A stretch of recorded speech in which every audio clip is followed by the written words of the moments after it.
Welcome everybody to another episode of Go Little Garage. This episode we have the brand new Pagani Utopia Speed Champions kit. We have a lot of Lego kits coming up. I have all of the new car kits and those will be put out once a week. And then after that, we will be getting through the current kits, and then I have a lot of retired kits to go through. All in all, I have over a year's worth of content, putting them out once a week. And then I also have the big project cars in the garage, and I'm thinking about doing those videos on a different day of the week. So we still do a Lego kit every week on Wednesdays. So let me know in the comments if you like that schedule, if you want to see a Lego kit every week, and if you want me to do the big car content on other days of the week, like maybe a Friday or a Saturday. But for now, back to today's car. We have the Pagani Utopia, like I mentioned before. This is kit number 76915. This just came out at the beginning of March 2023. This is a Speed Champions series. This is for ages 9+. It has 249 pieces. It is definitely available retail. And if you are a VIP member and order from Lego.com, you will get 162 VIP points. The link is down below, and please use our link as you will be helping out our channel. So, Paganis are known for their wild design. There has not been a normal looking Pagani ever. The Zonda, the Utopia, the Huayra, and I believe there's another one that I'm forgetting, but they are just incredible, crazy looking cars with crazy amounts of horsepower, very loud track cars that are meant to get your attention. But this is not. This is a Lego kit. It looks pretty close though, so we're gonna dig into it and see how close to the real thing it comes out. Let's get going.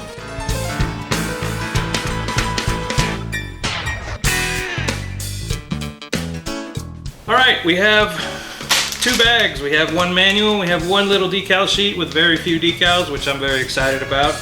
Looks like most of the detail of the car is handled with the color of the bricks and the silkscreen on the canopy. So we also have our standard Speed Champions chassis.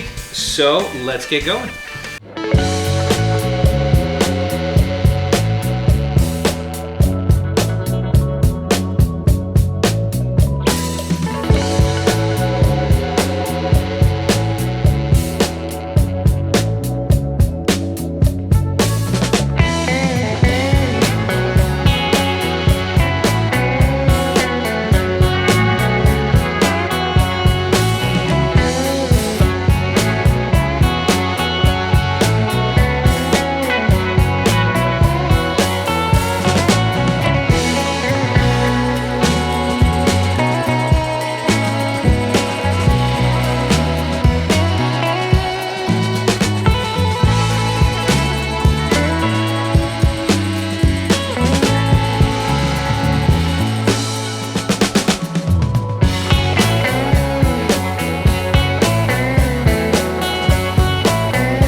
is the Pagani Utopia. Brand new, like I said, just came out March 1st. This was a cool little car. It's still very delicate in keeping with the new Speed Champions style. They seem to be going more for realism than playability and durability of the kit, which is kind of cool, but it does mean that the Speed Champions are just mini versions of the bigger cars, and they're starting to become more for adults because there's a lot of delicate, like this whole back end is floppy, and these taillights, I mean, it's not a sturdy model by any means.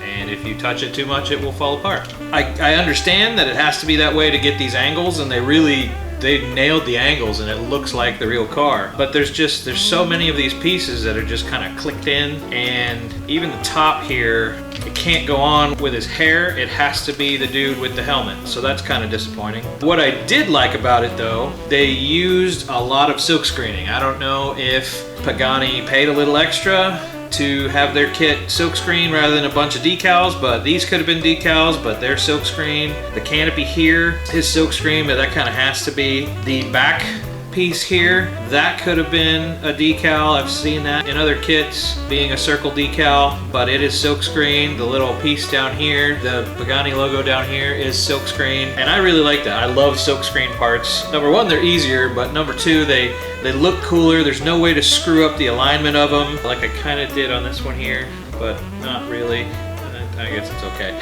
But it's a cool car. It's very creative. The engineers took a lot of design liberties on what pieces to use to make it look accurate to the real thing, and that is going to cause me to change how I do the scores. I'm going to combine the flow of the build and the instructions from here on out, and I'm going to make a new category called creativity, and that is going to be the creativity of the engineers and the pieces that they use that you wouldn't find on cars normally, but how they utilize them in the model to look like a car piece. Like the McLaren used some oars to make the sideline on the door. This uses some ice skate blades here and some roller skate blades for the engine. That's pretty creative. The back pieces here to get this, trademarked diamond shape that Pagani uses are both doors. They're just 4 doors put together. That's very creative. And to line up all of these pieces, like to get this to line up and to click in at just the right angle, that these are at the perfect angle, that's amazing. That's just incredible. That's just good engineering. So I want to make a category for that because that's fun to see as you're building it. You dump all these parts out and you see, okay, I got roller skates and I got ice skates and I got doors. How are these going to work into a car? How are they going to be utilized so that they become car parts? So after seeing how some of these unconventional parts are utilized, I want to kind of highlight that and give it its own score. So 10 will be really creative on things like body lines and how they get body lines to match up to make it look like the real car, and the unconventional parts that they use to make it look like car parts, while a 1 or a 0 will be